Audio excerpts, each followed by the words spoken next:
Alors salut à tous et à toutes, c'est Dabab, on se retrouve pour une toute nouvelle vidéo.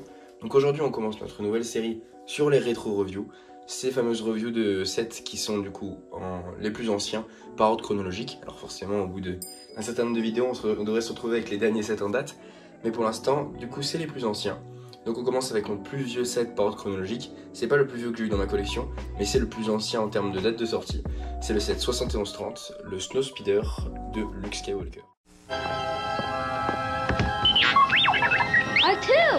The rebels need your help. Build us more ships. Lego and Star Wars join forces for the first time, so you can build authentic Lego X-Wings and Y-Wings. Only you can help Luke and the rebels defeat Darth Vader and his TIE fighter and save the galaxy. You did it!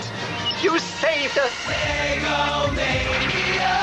Lego Mania! The new Lego Star Wars collection, each set sold separately. Donc ce Snowspeeder, il est apparu en 1999 lors de la sortie du film Star Wars épisode 1, La menace fantôme.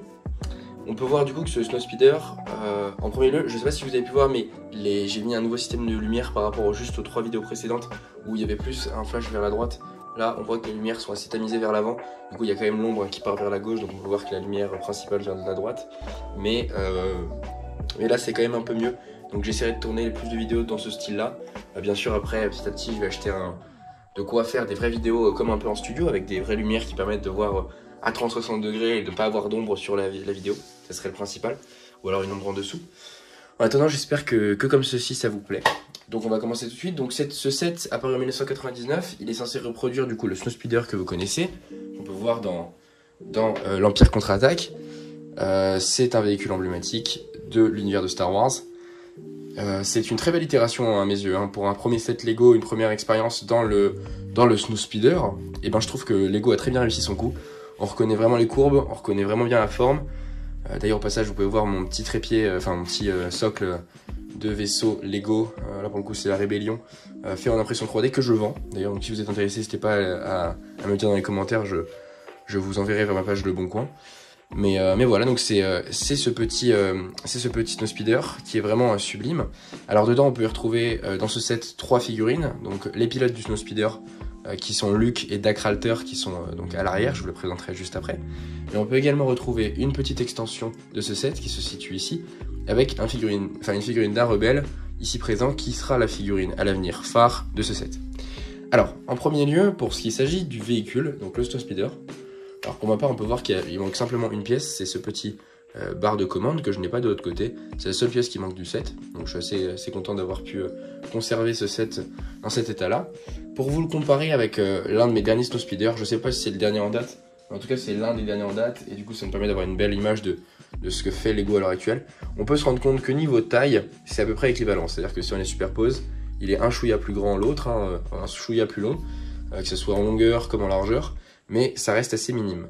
La forme est assez bien reproduite, on voit plutôt l'utilisation de blanc pour le nouveau comparé à du gris pour l'ancien, mais sinon oui, l'idée est déjà là, la forme un peu voilà, très iconique des Snowspeeder est super bien représentée dans le nouveau, un peu moins dans celle-ci, mais on a quand même une bonne méthode de construction. On va pouvoir voir que dans cette version-là, il y a quand même l'arrière qui est accessible, comme l'avant, donc ça c'est quand même vraiment super. C'est sûr que dans le nouveau, on a cette pièce qui sont reliées, là sont séparées, mais c'est quand même bien sympathique. On peut retrouver sur les panneaux de commande des AT-AT qui sont du coup bien évidemment imprimés dessus. Donc c'est vraiment très sympathique, hein. Vraiment, on est directement mis dans l'ambiance avec l'AT-AT qu'on peut venir attaquer pour tout ce qui est jouabilité, c'est vraiment sympathique. Donc en termes d'intérieur, on peut voir que les figurines sont quand même bien installées. Il n'y a pas un grand espace, mais quand même suffisant. Il n'y a pas de bulles ou de zones particulières. On voit qu'il y a de quoi couvrir les mains. Donc vraiment pour un niveau même de réalisme, bah voilà, il y a très peu de bulles. On en a une ici, enfin de bulles de trous, je veux dire, de trous où l'air pourrait passer. Mais pour le coup, il est assez sympathique de ce point de vue-là. Pareil à l'arrière, hein, à l'arrière aucun trou, simplement une vitre qui se descend et qui verrouille complètement le pilote. Et je trouve ça vraiment sympathique. On peut voir ici une petite caisse. Alors je sais pas si je vais arriver à la sortir. Normalement, là voilà. J'allais dire il n'y a pas de mal, mais du coup si. Une petite caisse qui nous permet de venir récupérer le sabre laser de Luke. Alors on pourrait y mettre un blaster également. Mais le sabre laser argenté, doré de Luke. Enfin argenté je veux dire de l'époque des premiers Lego Star Wars. Voilà, donc on va le remettre. Hop. Donc au niveau de jouabilité, qu'est-ce qu'on peut retrouver? Alors en première jouabilité logique, c'est les canons. Alors ils ne se tirent pas, hein, on peut pas tirer avec, mais c'est quand même une forme de jouabilité.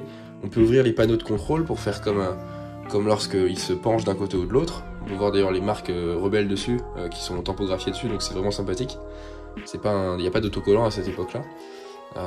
C'est un set qui est quand même assez résistant, on peut le déplacer, voilà, c'est quelque chose d'assez résistant, assez mastoc. Donc pour tout ce qui est jouabilité, c'est vraiment top. À l'arrière, on retrouve le petit câble. Alors il faudrait le lier à un petit câble externe ou pouvoir l'utiliser dans un mock. En tout cas, c'est rotatif, donc c'est vraiment sympathique pour pouvoir faire la fameuse scène où le quadripode se fait attraper au niveau des pieds et se fait chuter. Donc ça, c'est pour ce qui s'agit du Snowspeeder. Voilà. Pour ce qui s'agit de la petite tourelle qu'on a avec, donc c'est une tourelle totalement classique, voilà, qui peut se lever, se baisser, qui permet du coup de représenter, de nous accompagner lors de la bataille de Hoth, pour se positionner comme ceci droite, ou alors moi je la mets comme ça en général, mais peut très bien être comme ceci. Voilà, c'est une tourelle totalement basique, hein. Alors on peut voir que de mon côté c'est un peu jauni cette pièce là, mais à part ça, elle reste assez moderne, assez neuve. Voilà, rien de spécial à dire, c'est toujours une jouabilité supplémentaire. Et du coup on va passer à la partie, je pense, la plus importante de ce set, c'est-à-dire les figurines. Mais quand même, je voulais vous remontrer quand même cet aspect très réaliste de ce set qui nous permet réellement de réaliser des mocks complets. Personnellement, j'ai réalisé un mock de Hoth, qui n'est pas un réel mock, mais qui est en fait une accumulation de sets Lego Star Wars sur la planète Hoth dans ma collection. D'ailleurs, je peux vous présenter le pied en même temps, mais... et du coup, cette accumulation de sets Lego de Hoth, ça me permet d'avoir tous mes Snowspeeder, j'en ai 3, donc celui-ci, celui que je vous ai montré est celui de la grotte du Wampa, et c'est vraiment très agréable parce que c'est des sets qui du coup matchent parfaitement lors d'une exposition, surtout avec ce genre de pieds. Alors ces pieds, ça fait un moment que je les fais, hein. Là il a pris la poussière, mais ça fait un moment que je les fais. Si vous êtes intéressé par ce pied, n'hésitez pas à me le dire dans les commentaires et je les vends sur le bon coin, mais voilà, je vous le présente juste au passage. Je n'en ai pas parlé sur la chaîne YouTube parce que je semblais pas forcément ça...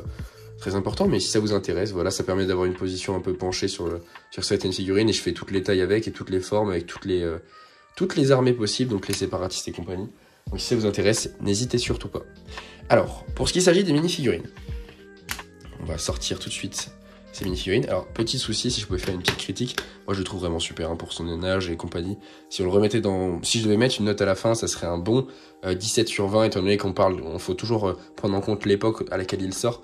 Et c'est pourquoi j'aurais mis des points négatifs, c'est que quand même, j'estime qu'il y a quand même ce fameux problème de couleur, même si avec le temps, certes ça jaunit, mais ça jaunit pas complètement comparé à du blanc qui pourrait peut-être plus jaunir. Là au moins, on a vraiment un set qui jaunit bien, on va dire, parce que ça pourrait faire comme des matériaux abîmés. Vous pouvez voir ce gris jauni. Mais sinon, là où ce que je pourrais reprocher, c'est vraiment ce côté... en fait, quand on soulève la visière, si on tient pas cette partie-là, elle peut sauter, elle peut se casser. C'est pas assez bien retenu. Du coup, il faut vraiment faire attention quand on soulève la visière pour récupérer notre petit Luke. Alors, je vais sortir le petit Luke. On va faire pareil pour Dak Ralter. Hop. Et enfin, on va récupérer la figurine du rebelle. Et je vais vous les mettre l'un à côté de l'autre. Voilà. Hop. Et la figurine de Dak.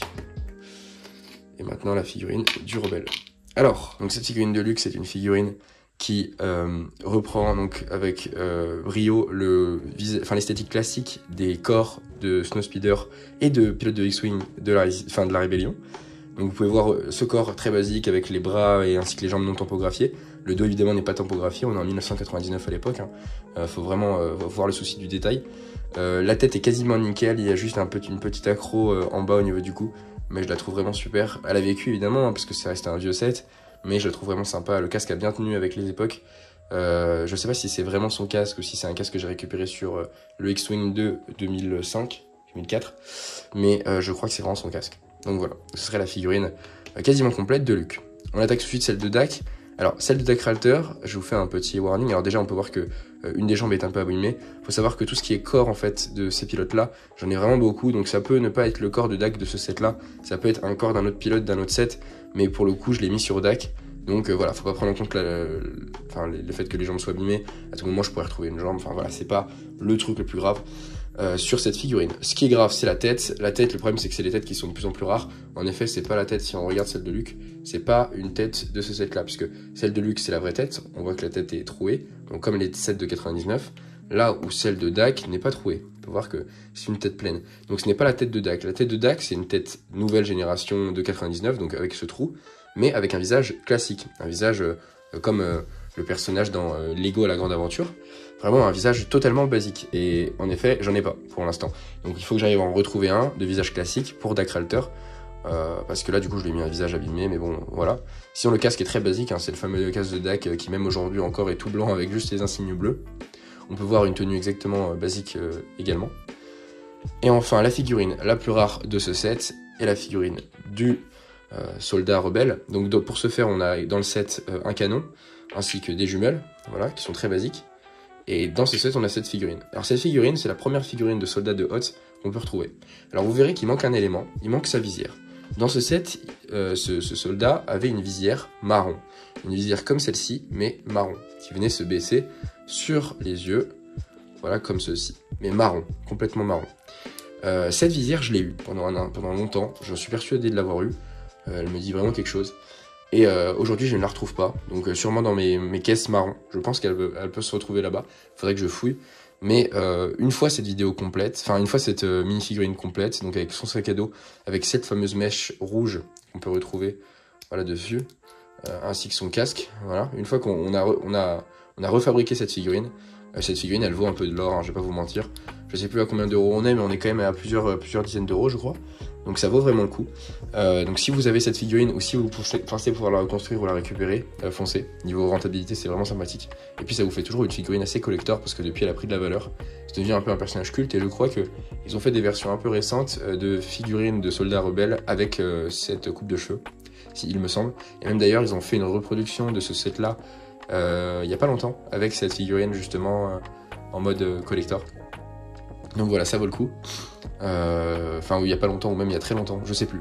Quoi qu'il arrive, ça s'affichera à l'écran, hein, les différentes itérations de ce personnage-là.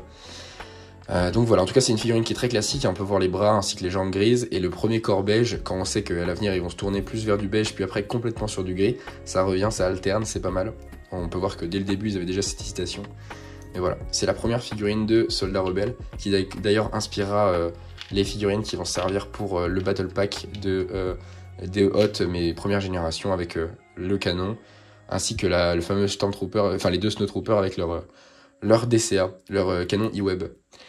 Donc voici finalement ce set fini. Donc vous avez le premier set dans l'histoire de ma collection, pas le premier set que j'ai acquis, je veux dire, je vous le dirai quand ça arrivera, je sais c'est lequel, mais le premier set historique hein, de ma collection, donc de 1999. En tout cas, j'espère que cette vidéo vous aura plu. Je vais voir si je peux tourner encore une vidéo aujourd'hui. On est toujours dans la saga des séries du 18 juillet, des vidéos du 18 juillet. Elle devrait sortir cette vidéo d'ici le week-end du début août, je pense. Et je vais voir encore si je tourne une vidéo aujourd'hui ou si j'arrête là et que je retournerai niveau fin août. Donc peut-être des vidéos d'actualité sur les actus chaudes de août. Il faudra voir en fonction de ce qui sort. En attendant, j'espère que cette vidéo vous aura plu, qu'elle soit pas trop longue et qu'elle vous passionne autant pour les Lego. Si vous avez eu ce set ou si vous avez envie de l'avoir ou si vous le trouvez sympathique, enfin ce que vous en pensez, n'hésitez pas à me le mettre en commentaire. Je vous ferai également un sondage, je pense, dans la partie communauté de la chaîne sur la note que vous donnerez à ce set. Je vais essayer de faire ça plus souvent en fonction des sets que je présente dans mes vidéos, quelle note vous lui donnerez et si vous êtes intéressé pour l'acheter. En tout cas, je vous souhaite à tous une très très bonne journée, très bonne soirée, très bon appétit ou très bonne nuit. Et je vous dis à tous à la prochaine pour une prochaine vidéo Lego. Allez, salut les gens.